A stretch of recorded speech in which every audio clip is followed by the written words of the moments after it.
Magandang hapon. Welcome sa Lotto Result Today PH. Narito ang mga resulta para sa 5 p.m. draw, Monday, March 9, 2026. Para sa resulta ng 2D Lotto, 27 at 30.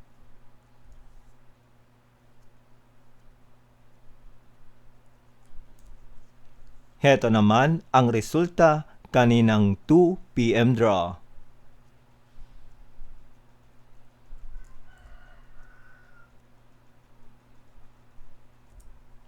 Para sa resulta ng 3D Lotto, 5, 1, at 8.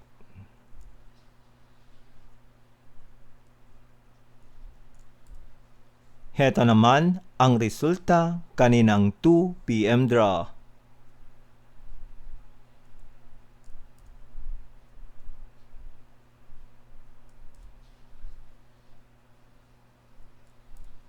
At yan ang mga resulta ngayong 5 p.m. draw. Para lagi kang updated sa mga Lotto draw result, mag-like and subscribe. Maraming salamat sa panonood.